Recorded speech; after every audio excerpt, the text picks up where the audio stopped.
누가복음 11장 5절에서 13절 신약성경 111쪽입니다. 제가 먼저 5절을 읽도록 하겠습니다. 또 이르시되 너희 중에 누가 벗이 있는데 밤중에 그에게 가서 말하기를 벗이여 떡 세 덩이를 내게 구워달라.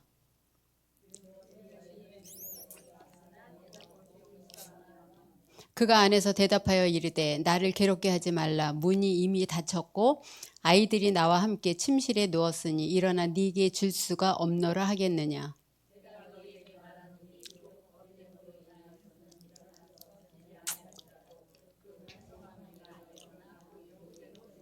내가 또 너희에게 이르노니 구하라 그러면 너희에게 주실 것이요 찾으라 그러면 찾아낼 것이요 문을 두드리라 그러면 너희에게 열릴 것이니.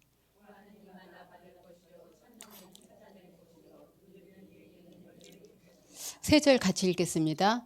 너희 중에 아버지 대자로서 누가 아이들이 생선을 달라 하는데 생선 대신 뱀을 주며 알을 달라 하는데 정갈을 주겠느냐. 너희가 악할지라도 좋은 것을 자식에게 줄 알거든 하물며 너희 하늘 아버지께서 구하는 자에게 성령을 주시지 않겠느냐 하시니라. 아멘. 지지난주에 이어서 기도응답에 대한 말씀입니다. 지난번과 그 지난주에는 불의한 재판관 또 가부에 대한 말씀을 했는데 오늘은 또 누가복음 11장에 또 기도에 대한 메시지입니다. 그래서 오늘 말씀은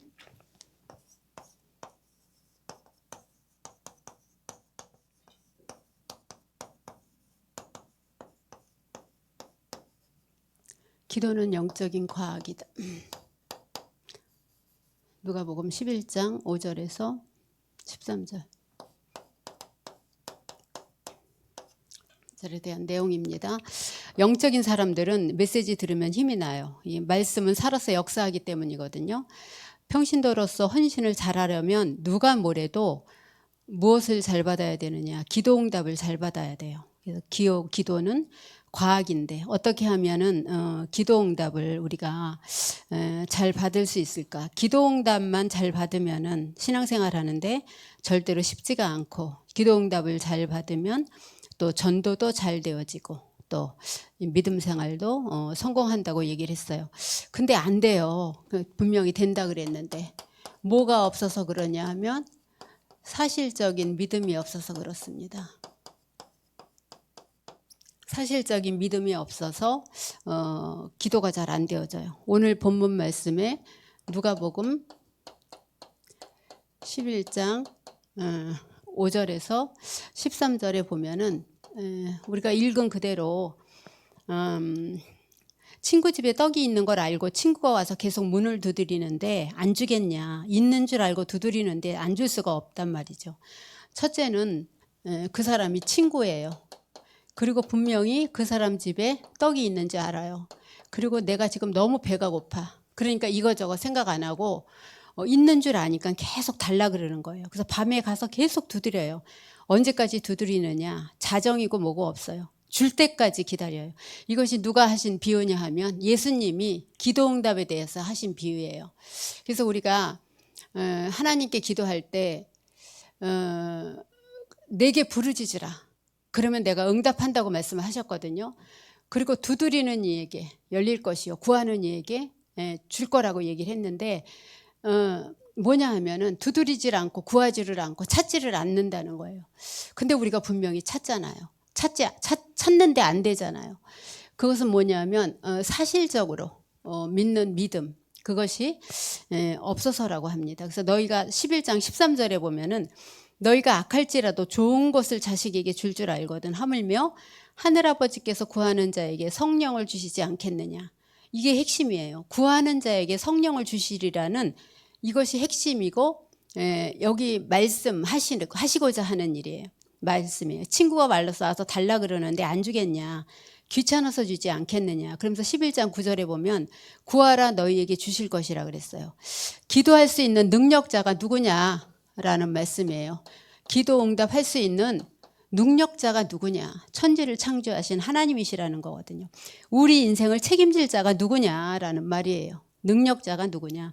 또 그리고 기도할 수 있는 우리의 자격자가 어떤 자격이냐. 우리는 자격을 가진 자예요. 자격을 가진 자로서 능력자, 아버지에게 나는 자녀고, 누구에게요? 갖고 있는 아버지에게, 하나님 아버지께, 나의 아버지께, 능력자에게 구하는 거예요. 반드시 주시지 않으면 안 되게끔 돼 있어요.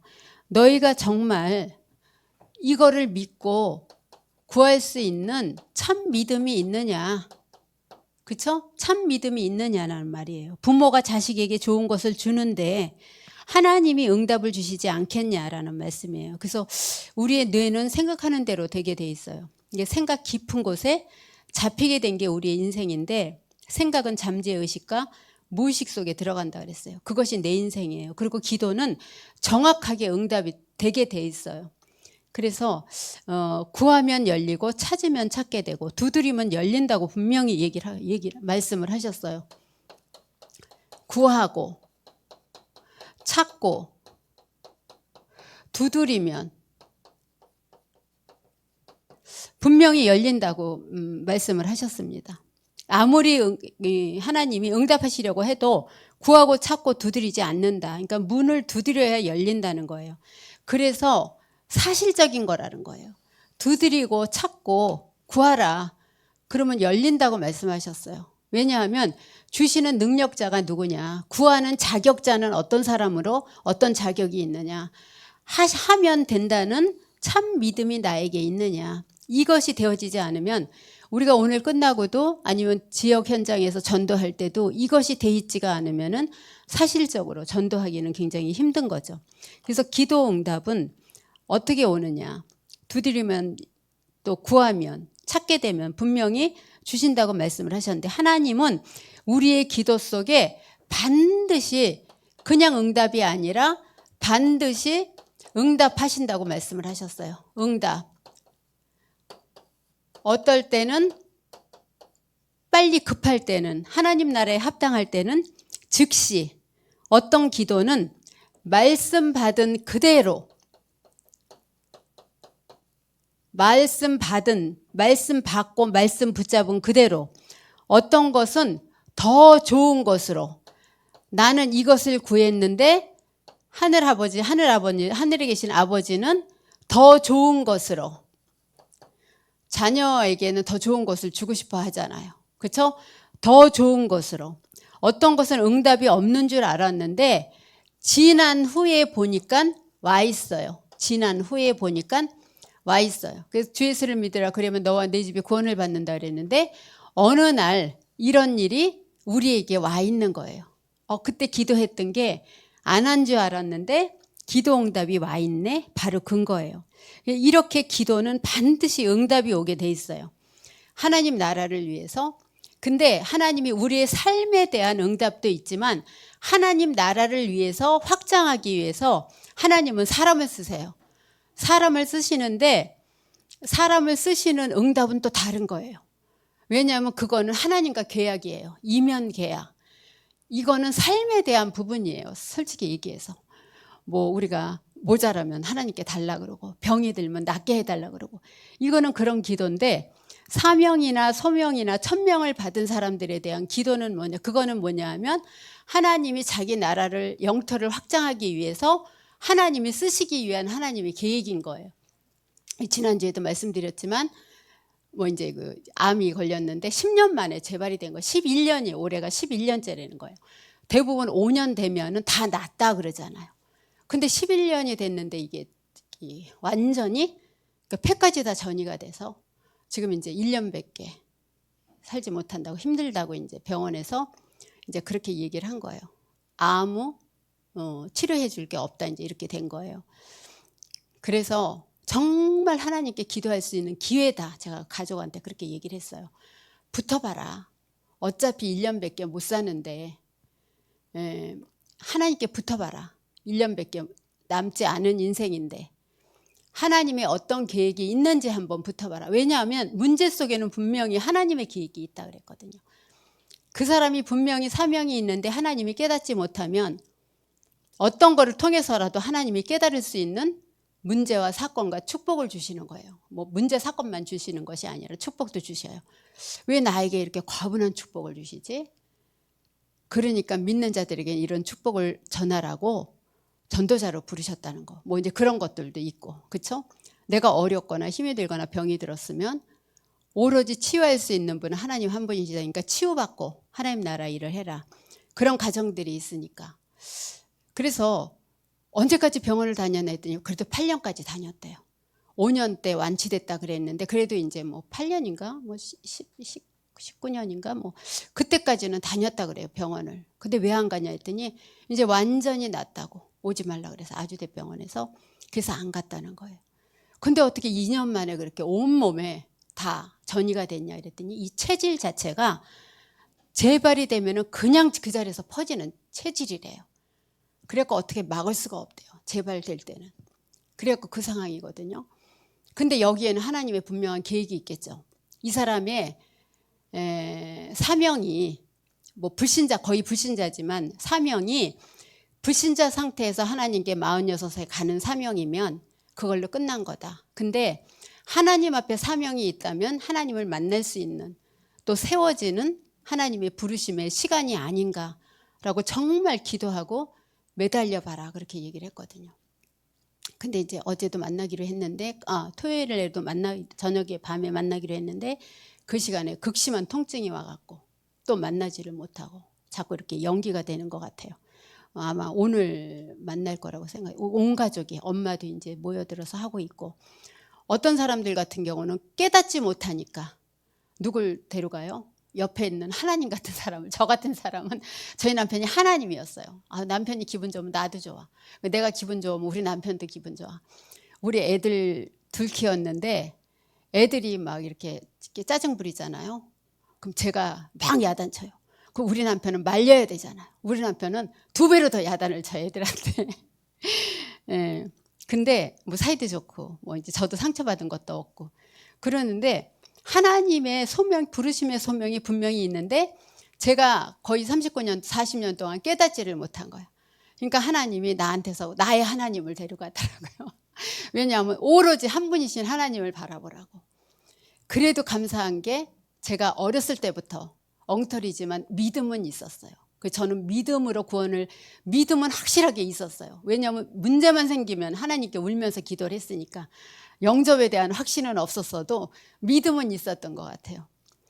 그래갖고 이제 하나님께서는 이렇게 저한테 굉장히 힘들게 저에게 이제 자리를 찾아주실 때 그랬는데 그때도 하늘아버지께 제일 먼저 무릎 꿇었던 것 같아요.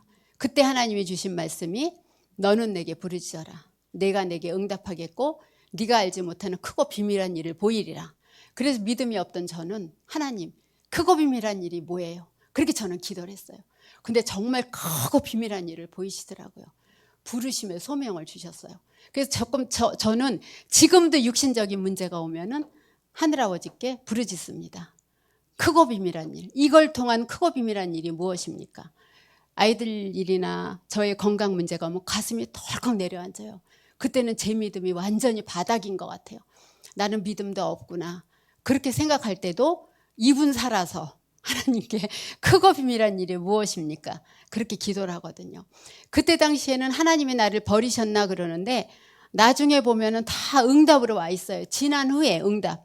그래서 우리가 삶에 대한 응답, 사실적인 믿음이 있지만 하나님의 부르심에 대한 응답이 가장 큰 거라고 저는 생각이 듭니다. 그래서 기도할 때 믿음으로, 그래서 내가 뭘 다 내려놓고 하나님 아버지께 기도하는지 아니면 내가 뭘 깔아놓고 하나님께 기도하는지 누가 제일 먼저 아시느냐? 하나님이 제일 먼저 아셔요. 모든 걸 내려놓고 기도한다는 게. 그럼 그 믿음이 언제 오냐? 정말 빠져나갈 구멍이 없을 때 그 믿음이 오더라고요. 하나님께 매달릴 수 있는 기도. 왜냐하면 그때는 남편이 다 앞에 가려주고, 그렇죠? 나는 그 뒤에 숨어서 갔는데 가려주는 사람이 없이 내가 드러나게 되는 거예요. 그리고 내 뒤에는 아이들 둘이 내 등 뒤에 있는 거야. 나를 바라보고. 남편이 막아줬던 걸 이제 막아줄 사람이 없는 거야. 내가 모든 걸 막으려니까 너무 힘들어. 그러니까 내 앞에다 누구를 놓길 바래? 하나님을 놓기를 바라세요. 그러니까 하나님이 나의 방패가 돼주신 거지. 하나님이 나의 검이 돼주시는 거지. 가장 어려울 때 밑바닥으로 왔을 때 그때 하나님을 바라보게 돼요. 여러분은 완전히 밑바닥으로 가시기 전에 이미 하나님을 구하고 찾고 두드리기 때문에 저같이 힘들게 사실적인 믿음을 소명의 믿음으로 확인하지 마시고 지금 누리는 가운데 그 사실적인 믿음을 확인하시면 될 거라고 생각합니다. 그러면 응답은 오는데 어떤 근거로 응답이 오냐? 분명히 기도는 과학이라 그랬어요. 과학적인 근거예요. 과학적인 근거. 아무리 세계적인 학자들이 인정을 하지 않으려고 해도 성경을 보면은 인정하지 않을 수가 없대요. 성경이 완전히 과학적으로 너무 맞는 것들이. 그래서 기도는 과학적인 근거가 분명히 있어요. 그냥 근거가 아니라 영적 과학적 근거가 있어요. 이거를 기억해야 됩니다. 그래서 우리가 기도할 때 하늘에서 어떤 일이 벌어지느냐? 자, 기도할 때 벌어지는 일이 있어요. 하늘에서. 기도할 때 벌어지는 일. 기도할 때 벌어지는 일이 있는데 그것이 뭔가? 기도할 때 내 안에 성령 내주가 확인되게 돼요. 기도할 때 벌어지는 일. 성령께서 우리 안에 계시기 때문에 응답이 오고 응답이 안 오건 간에 하나님께서 우리를 완전히 책임지십니다. 성령이 우리 안에 내주에 계세요. 우리가 기도할 때 우리 눈에 안 보이지만 성령으로 정확하게 하나님께서 인도하고 계셔요. 성령의 인도를 하고 계셔요. 이것이 우리의 기도할 때 벌어지는 일입니다. 그 다음에 기도할 때 성령의 충만함을 받으면 하나님께서 하늘에서 뭘 쏟아내 주시느냐? 큰 권능을 쏟아부어 주십니다. 큰 권능을. 이것이 우리가 기도할 때 일어나는 일들이에요. 그 다음에 기도할 때 눈에 안 보이게 하늘 천사를 우리들에게 붙여주십니다. 우리 눈에는 지금 보이지 않잖아요. 하지만 분명히 하늘 천사를 하나님께서 우리에게 보내주셔서 계시록 8장 3절에서 5절의 말씀과 같이 우리가 기도할 때 천사가 돕는 역할을 하신다 그랬어요. 그러면서 세상 사람들은 알지 못하지만 에베소서 2장 2절에 공중권세 잡은 자 사단의 권세가 기도할 때 꺾인다 그랬어요. 사단이 결박된다 그랬어요. 왜냐하면은 에베소서 2장 2절에 공중권세 잡은 자가 나에게 역사를 하는데 내가 구원받았다고 나를 안 건드리질 않거든요. 근데 내가 기도할 때 그 시간에 내 옆에서 역사하려는 사단이 결박된다 그랬어요. 왜냐하면 항상 나를 노리고 있어요. 공중의 권세를 잡고 내 앞에서 확실하게 기도하시기. 이게 전부 어디서 일어나는 일이에요? 땅에서 일어나는 일이지만 하나님께서 위에서 하시는 작업이에요. 하나님께서 위에서 하시는 작업이에요. 이게 땅에서 일어나는 일이긴 하지만. 그러면서 7번째로 로마서 16장 25에서 27절에 1, 2, 3, 4, 5 그 다음에 6번째로 우리가 이 땅에 있지만 기도할 때마다 하늘에 있는 축복이 내려오는데 그것이 뭐예요? 우리가 천국 배경을 누릴 수 있는 거죠. 천국 배경을 누릴 수 있는다는 건 뭘 해도 즐거운 거예요. 이거를 해도 좋고 저거를 해도 좋고 마음껏 우리가 할 수 있는 거예요. 얼마든지 세워질 수 있는 메시지들은 있잖아요. 7번째 로마서 16장 25에서 27절에 보면은 25에서 27절에 보면은 영세전에 감춰 있던 것이 지금 우리가 기도할 때 위에서 쏟아 부어지는 것이거든요. 그것이 뭐냐 하면은 성령의 역사예요. 영세전에 감추었던 것들이 지금 이 시간 성령의 역사로 나에게 쏟아져 부어 내려지거든요. 그래서 우리는 현장에서 세계 복음화를 위해서 하나님 앞에 쓰임 받는 일꾼으로 세워질 수가 있는 거예요. 그래서 기도는 과학이에요. 왜냐하면 여기 7가지가 다 눈에 보여지지 않는 일들이 일어나기 때문에 이것을 눈에 보여지지 않는 영적인 과학이라고 얘기를 합니다. 그래서 기도하자마자 하나님은 바로 주의 천사를 바로 보내사 응답하시고 우리가 기도하는 시간에 벌써 하늘문을 여시고 사단의 세력을 꺾기 시작하십니다. 그래서 과학적 배경이에요. 그리고 우리가 기도할 때 또 땅에서 벌어지는 일이 있어요. 이것도 땅에서 벌어지는 일이지만 눈에 보이지 않게 땅에서 벌어지는 일이 있는데 어떤 일들이 벌어지냐. 귀신의 세력이 쫓겨나게 됩니다. 허접한 영들. 귀신의 세력이 쫓겨나게 돼요. 마가복음 3장 15절에 보면은 귀신을 쫓는 권세도 있게 하려 함이라 그렇게 말씀을 하셨어요. 마가복음 3장 15절에. 일반 교회에서는 이 얘기를 안 해주잖아요. 그렇죠? 사단을 쫓는 게 아니라 사단은 이미 결박돼 버렸어요. 이게 권세를 꺾는 거예요. 사단을 쫓아내는 것보다는 사단의 권세를 꺾어내는 거예요. 기도할 때 우상의 세력과 저주가 무너진다 그랬어요. 기도할 때 우상의 세력과 저주가 무너져요. 이게 귀신의 세력이거든요. 다 우상을 섬길 때 귀신이 역사하게 되고 이 역사로 저주가 일어나게 되거든요. 그래서 기도할 때 우상의 세력과 저주가 전부 무너지게 되고 기도할 때 육신으로 영적으로 어떤 일들이 벌어져요? 치유가 되는 일들이 벌어져요. 우리 영육 간에 영적으로 치유받고 육신적으로 치유받는 거. 그래서 하나님 나라 갈 때까지 우리는 치유를 받아야 돼요. 왜냐하면 깊이 뿌리 박힌 것들이 굉장히 없어지지가 않잖아요. 문제가 있을 때 드러나게 되잖아요. 그렇죠? 어려서 한국에 살다가 말도 떼기 전에 미국 간 사람이 나중에 치매가 걸렸는데 미국 가서 살았던 80년의 세월은 다 없어져 버리고 미국 가기 전에 어려서 그 말 뗐던 그 말만 하더라는 거예요. 그러니까 어려서 이미 각인이 되어진다는 거예요. 그래서 우리 자녀들은 굉장한 축복을 누리고 있는 거죠. 우리 밑에서. 저 언제 한번 그 양 목사님도 설교하시면서 그렇게 얘기를 하셨던 것 같아요. 아이들이 어떤 일이 일어났을 때 세상 아이들은 다 아버지가 이렇게 해서 엄마가 이렇게 해서 자기가 이렇게 망가졌다 그러는데 그래도 교회 안에 있는 애들은 절대로 그런 얘기들을 안 한다는 거예요. 자기 문제라고 생각하지 우리 엄마를 우리 아빠를 절대로 원망하지 않는다는 거예요. 그렇잖아요. 그렇죠? 그것이 맞는 거죠. 그래서 복음 안에서 그렇게 키우는 것이 아이들이 또 그렇게 자라는 것이 가장 정상적이라고 할 수가 있겠죠. 그래서 기도할 때 모든 흑암의 세력들이 무너질 수밖에 없어요. 땅에서 일어나는 일, 흑암의 세력들이 무너지고 있다는 거예요. 눈에 보여지지 않지만. 그리고 우리가 기도할 때 하늘과 땅에 같이 동시에 벌어지는 일이 있어요. 기도할 때 하늘과 땅에 동시에 벌어지는 일들이 있어요. 그것이 뭐냐? 예수님께서 말씀하시기를 하늘과 땅의 모든 권세를 내게 주셨다 그랬어요. 자, 그리스도의 권세입니다. 그리스도의 권세를 갖고 하늘에 있는 그리스도의 비밀이 땅의 권세를 나타내는 것인데 나타내지는 것인데 땅의 하늘과 땅의 모든 권세를 내게 주셨다 그래서 그 주신 권세가 그리스도의 권세예요. 그래서 그리스도의 비밀이 땅의 권세를 완전히 이렇게 무너뜨리게 하고 있거든요. 그러면서 기도할 때 두 번째로 하나님의 나라가 임하고 있는 거예요. 그래서 우리가 이거를 갖고 우리 가정에 우리가 사는 지역에 우리가 가는 세계복음화의 현장에 이것이 그대로 성취되어지는 거예요. 그래서 안 돼도 괜찮아요. 그것도 이제 시간표고 하나님이 하시는 일이니까 우리는 뭐 하면 돼요? 그냥 하나님 앞에 순종하면 돼요. 안 되는데 어떻게 하겠어요. 그렇죠? 뭐 되는 대로 하나님께 맡기고 기다리면 되는 거죠. 그렇다면 우리가 이것도 알고 있는데 어떻게 기도를 해야 되냐. 기도는 과학적인데 어떻게 기도를 하는 것이 가장 맞는 기도인가라는 얘기죠. 이렇게 기도해야 돼요. 많이 들어본 말인데 복음으로 먼저 답을 내야 돼요.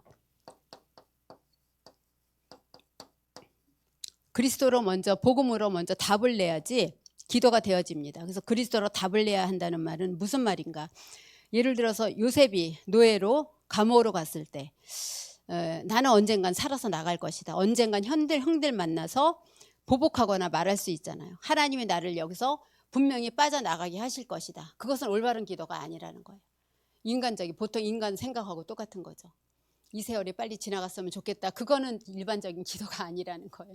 그렇죠? 언젠가는 내가 나가서 당당하게 나의 억울한 걸 우리 아버지한테 얘기할 수 있겠다. 그거는 일반적인 기도가 아니라는 거예요. 왜냐하면 그러기 전에 이미 요셉은 창세기 37장에 하나님이 이미 세계의 복음에 대한 비전을 보여주셨어요. 해와 달과 11별이 자기에게 절하는 걸 이미 봤어요. 나를 통해 세계 복음화 할 것이라는 것을 보고 감옥으로 갔고 노예로 갔기 때문에 어떤 것도 빨리 나갔으면 좋겠다는 말도 안 한 거예요.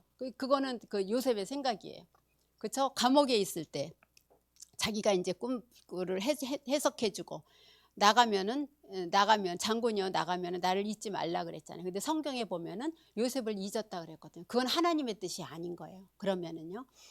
그래서 하나님이 분명히 하실 것이 있기 때문에 그 시간에 요셉은 꼭 거기에 있어야만 되는 거예요. 그래서 이런 기도가 아니라는 거죠. 이거는 당연한 생각인 거예요. 이렇게 기도하면 안 된다는 거예요. 그래서 우리가 거의 다 이런 식으로 기도하고 있는데 그렇게 기도하지 말라는 거예요. 예를 들어서 그리스도로 끝났는데 그러면 이게 무슨 문제지? 그러니까 여기서 하나님이 우리에게 주신 답이 있다는 거예요. 나는 그리스도로 끝냈어. 근데 이게 무슨 문제지? 그러면 아직 그리스도가 답이 안 되어진 거라고 할 수가 있는 거예요. 예, 아까도 제가 말씀드렸지만 정말 나의 방패막이가 없는 거예요. 방패막이가 없을 때 이제 모든 바람을 제가 막아야 돼요. 옛날에 내가 남편 등 뒤에서, 우리 남편이 등치가 컸거든요. 등 뒤에 있으면 이렇게 아주 되게 우리 남편이 있으면 되게 편하네요.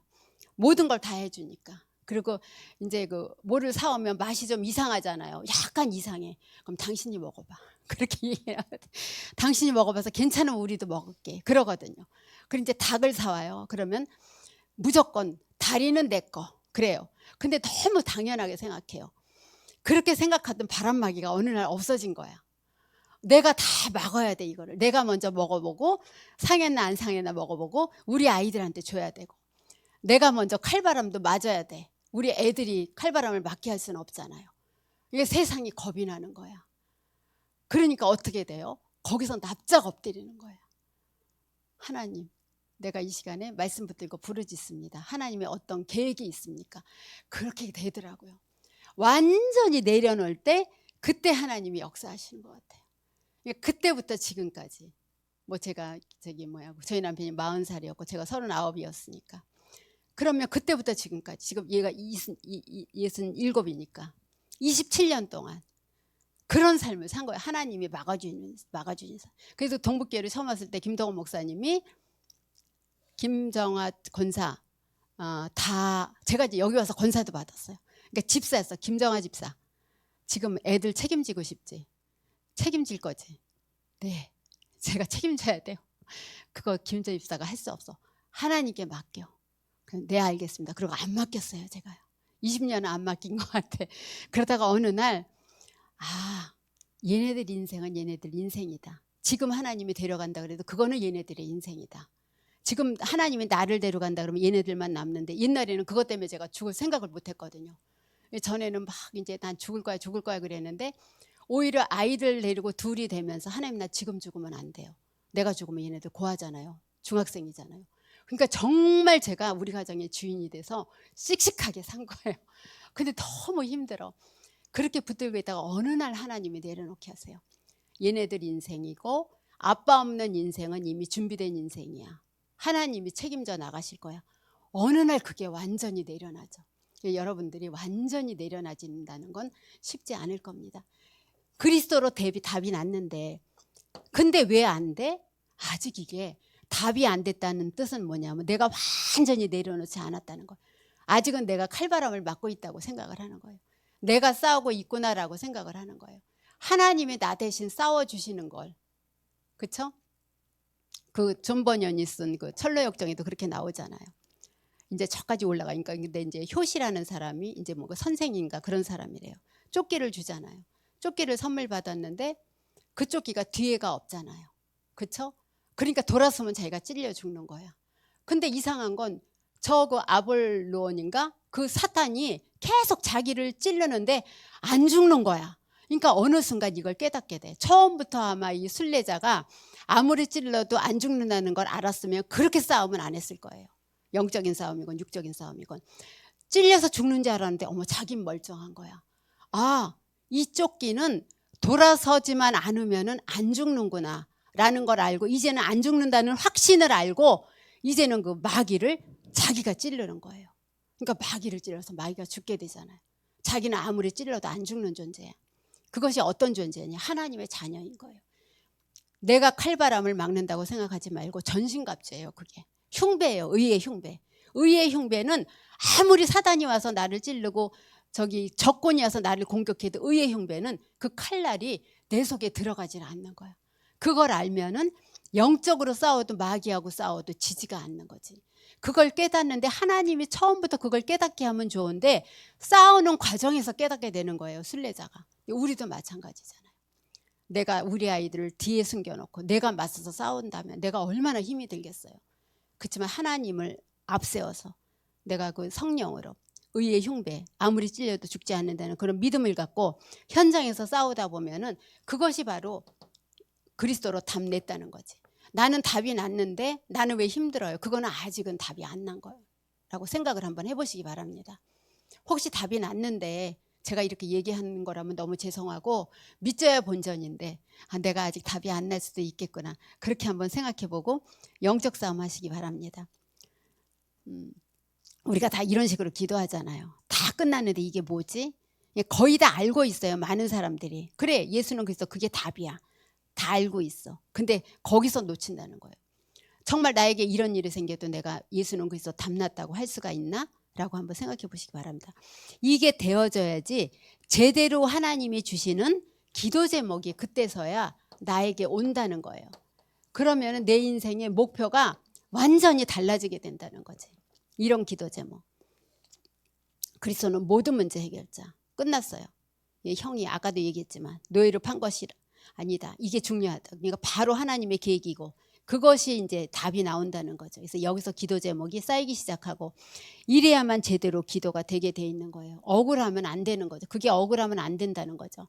하나님의 기도 제목이 여기서 나와야만 돼요. 그래야지 제대로 기도가 되거든요. 이게 참 이렇게 제일 안 되고 이게 우리가 현장 나가서 사람들한테 설명이 제일 안 되는 부분이에요. 그럼 당신은 돼요? 그럼 우린 전도자니까 된다 그래야 되거든요. 근데 정말 된다는 거를 간증할 수 있어야지 된다는 거죠. 항상 기억해야 될 것이 있어요. 세 번째 데살로니가 전서 5장 16에서 18절. 5장 16에서 18절에 보면 어떻게 하면 돼요? 항상 기뻐하라. 다 끝났으니까. 항상 기뻐하라. 왜? 다 끝났으니까 기뻐하라는 거예요. 모든 염려 버리고. 그 다음에 쉬지 말고 기도해라. 항상 기도해라. 왜냐하면 하나님이 응답하실 거니까. 하나님이 응답하실 거니까 쉬지 말고 기도해라. 그 다음에 항상 범사에 감사해라. 이것이 너희를 향한 하나님의 뜻이니라 그랬어요. 그래서 어떤 생활을 해도 감사함이 있어야 돼요. 제가요 이제 65세가 되니까 기초연금이 나온대요. 근데 이제 사례를 받잖아요. 그래서 이제 사례 때문에 걱정이 됐어요. 그래도 한번 신청을 해보자 싶어서 신청을 했어요. 근데 그 커트라인에 안 걸렸나 봐요. 제가 8월 달에 신청을 했는데 제가 생일이 7월이거든요. 한꺼번에 2달치가 나온 거예요. 60만 원이 나온 거예요. 나온지도 몰랐는데 항상 이게 우편이 안 와 있어. 2달이 다 됐는데 나갈 때 들어올 때 제가 우편함에다 탁 손을 얹고 우편함을 축복을 했어요. 이 우편함에는 돈 들어오는 우편함이 되게 해달라고. 왜냐면 어느 날 보면 의료보험공단에서 초과됐다고 하도 병원을 많이 가니까 초과됐다고 몇십만 원이 나오니까 이제 돈 떨어질 때가 되면 들어가면서 나가면서 우편함 보면서 하나님 우편함을 축복해 주셔. 근데 그게 안 오는 거예요. 기초연금 한 개. 근데 이제 이번에 돈 쓸 일이 있는데 돈이 없어. 그래서 이제 국민연금이 이렇게 나오는 게 있어서 남편이 이제 가면서 국민연금 들은 게 있는데 다행히 하나님이 그때 그 과로사로 해주셔갖고 27년 동안 그게 계속 나와요. 30만 원, 20몇만 원부터 시작했는데 지금 그게 38만 원이에요. 저는 거짓말을 못해요. 우리 재산을 다 수입을 다 공개를 해갖고 제가 참 이렇게 순수합니다. 그래갖고 이제 그래서 그거라도 찾아 써야지 하고 들어갔는데 글로 나와 있는 거예요. 2달치가 60만 원이. 너무 기뻐서 제가 하나님 한 달치 30만 원은 내가 감사한금을 하겠습니다. 제가요 우리 아이 결혼할 때 감사한금 50인가 60 한 이외로는 그렇게 감사한금 한 적이 없어요. 많아야 10만 원, 보통 5만 원밖에 못해요. 돈이 없어서. 이것도 핑계일 수 있겠지. 근데 제가 딱 30만 원을 감사한금을 해야지 안 생긴 심 치고. 그리고 이제 30만 원 남은 거는 이제 우리 딸하고 나눠 써야지. 이제 그렇게 생각을 하고 제가 이제 연간사한테 전화를 걸었어요. 나 이번 주에 30만 원 감사할 거니까 놀래지 마. 연간사가 놀랄 것 같아. 제가 헌금을 감사한금을 안 해서. 왜요? 그래서 내가 기초연금을 받기 시작했어. 내가 앞으로 하나님 나라 갈 때까지 받을 건데 첫 달 정도는 내가 하나님께 바쳐도 내가 너무 기쁠 것 같아. 어제 30을 탁, 딴 때를 은행으로 보냈는데 30을 탁 빼갖고 이게 저기 봉지에다가, 봉지가 아니라 봉투에다가 감사헌금, 거기다 제목도 크게 안 달았어요. 범사에 감사드립니다 하고 30만 원을 딱 내는데 너무 기쁜 거예요. 하나님 앞에. 아, 그래, 처음 받아서 공짜로 받은 것 같은 생각이 들어가. 공짜로 받은 거잖아요. 우리나라는 좋은 나라야 하면서 제가 했는데, 그렇게 했는데 바치면서 너무 좋은 거예요. 없어서 못 바치는 거지. 그러니까 범사에 감사라는 것이, 그렇다고 뭐 제가 뭐 통장에 잔액에 10만 원 이상 저는 있는 적이 없어요. 항상 그렇게 쓰는데도 항상, 그러니까 하나님께 그래도 그동안에 살게 이렇게 이루어 나가게 하신, 죽은 줄 알면 또 일어나고 또 일어나고 범사에 하나님 앞에 쓰임 받는 것이 너무 감사해서, 조금이라도 생기면 하나님 앞에 바치지 못해서 한인 그런 감사가, 꼭 이렇게 돈이 아니더라도 하나님 앞에 내가 무언가 드릴 수 있는, 내가 안 되면 영혼 구원하는 거라도, 현장 가는 거라도 내가 하나님 앞에 드릴 수 있는 그런 감사가 참된 감사가 아닌가라는 생각이 듭니다. 그러면서 하나님이 주신 기도 제목이 확실하다면은, 자, 그때부터는 무엇이 가능하냐? 24시가 가능해요. 24가 가능해요. 아무리 제가 인본주의를 쓰고 그래도 사람을 보면, 아, 저 사람은 정말 하나님 안에 있는 사람이구나 라는 것이 느껴지잖아요. 사람들을 볼 때, 아무리 누가 와서 성도들을 욕하고 그럴 때 내가 볼 때 저 사람은 기도의 사람이야. 권사님, 저 권사님에 대해서 그렇게 얘기하시면 안 돼요. 저는 그렇게 막아주거든요. 왜냐하면 제가 본 그 권사님은 굉장히 기도한 권사님이거든요. 우리 눈에 보일 때도 기도하는 그 모습이 너무 좋고 아름다운데, 하나님 보시기에는 어떻겠어요, 그렇죠? 항상 24시가 이때부터 가능하게 되고, 이때부터 직분과 신분 갖고 기도하기 시작하면 돼요.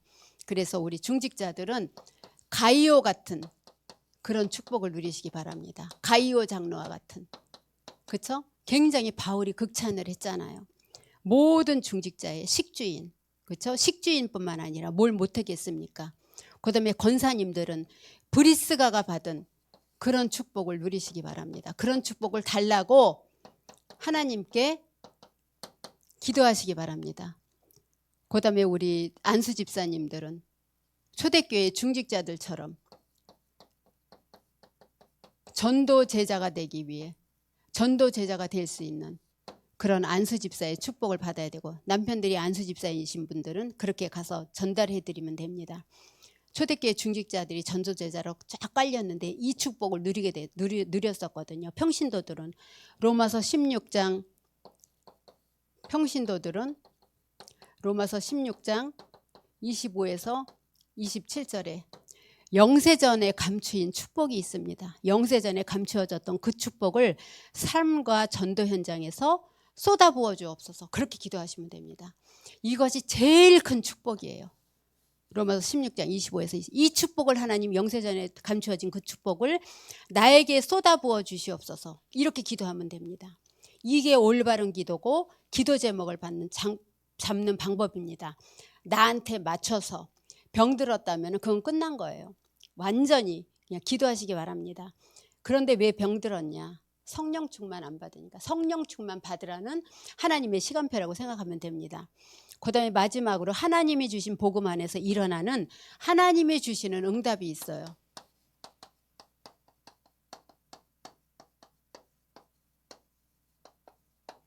하나님이 주시는 응답이 있는데, 자, 그것이 뭐냐? 우리의 사업이, 우리 자녀의 학업이, 그 다음에 세 번째로는 하나님이 주시는 응답 안에서 나의 기능이, 하나님이 주시는 응답 안에서 이렇게 기도한다면은 안 싸우고도 승리할 수 있습니다. 그래서 여러분들이 먼저 이 말씀을 붙들고 현장의 축복을 누리고 가정의 축복을 누리고, 오늘 한 주간 동안에도 그래도 이제 가시는 길에 맡았던 현장 한 바퀴라도 돌아보시고, 그리고 가시고, 이왕 이제 여기 전도학교까지 오셨으니까 특별한 축복을 우리가 좀 누려야 되잖아요. 집에서 가정예배당에서 드리는 분들보다는 그래도 맡은 지역이 있으니까 둘이서 한꺼번에 나가지 마시고 가시면서 그 지역이라도 흑암 꺾으면서 한 바퀴 돌아보시고 들어가시고, 주중에 전도에 교구 캠프를 통해서 주중 전도는 1인 1틈으로 하시면 되겠습니다. 이 시간에 우리 찬송가 한 장 부르시면서 준비하신 전도학교 헌금 하도록 하겠습니다. 이 570장 1절에서 3절 부르시면서 준비하신 전도학교 헌금 하도록 하겠습니다. 570장입니다. 주는 나를 기르시는 목자요, 나는 주님의 귀한 어린 양. 푸른 풀밭 맑은 시냇물가로 나를 늘 인도하여 주신다. 주는 나의 좋은 목자, 나는 그의 어린 양. 저를 따라 꼴을 먹여주시니 내게 부족함 전혀 없어라. 못된 짐승 나를 해치 못하고 거친 비바람 상치 못하리. 나의 주님 강한 손을 펼치사 나를 주야로 지켜주신다. 주는 나의 좋은 목자, 나는 그의 어린 양. 저를 따라 꼴을 먹여주시니 내게 부족함 전혀 없어라. 아멘. 살아계신 하나님, 전능하신 하나님의 은혜에 감사를 드립니다. 어제는 종일토록 또 주일 예배로 오후 찬양 예배로 말씀으로 인도받게 하셨습니다. 한 주간 주신 말씀을 가지고 기도합니다. 우리 신앙의 생활의 바탕이 어디서부터 시작돼야 되는지 확실한 복음의 메시지를 주시니 감사를 드립니다. 이 메시지를 붙잡고 한 주간 우리의 삶의 현장에서 승리하게 하시며 또 전도학교 메시지를 가지고 또 현장에서 또 만나는 사람에게마다 전할 수 있게 하시되, 먼저 또 기도는 영적인 과학이라는 숨은 비밀을 하나님께서 오늘도 전도학교 말씀을 통해 주셨습니다. 기도의 비밀을 갖고 현장 나가는 우리 전도제자들을 축복하시며 그들의 발걸음을 축복하시며 그들의 발걸음을 통해 초대교회와 같은 그런 전도제자의 축복이 일어나기에 부족함이 없도록 주의 성령께서 역사하시고 인도하여 주시옵소서. 여러 가지 문제로 여러 가지 사건으로 또 코로나로 인해서 가정예배당에서 오늘도 말씀들을 듣고 있습니다. 하나님 동일한 축복을 더하여 주시며 우리 또 지교회당에서 말씀을 듣고 계시는 전도자들을 축복하시며 오늘도 나가는 현장에 그들의 발걸음을 인도하시사 그들의 발이 닿는 곳마다 흑암의 세력이 무너지게 하시고 하나님의 나라가 세워지게 하시며 또 교구 캠프를 놓고 기도할 때마다 전도할 때마다 각 교구의 역사는 지역의 역사는 모든 흑암의 세력이 무너져서 이들이 사는 현장에 하나님의 나라가 세워지는 놀라운 축복의 역사가 일어날 수 있도록 주의 성령께서 역사하시며 그리스도에 대한 확실한 답을 갖는 한 주가 될 수 있도록 인도하여 주시옵소서.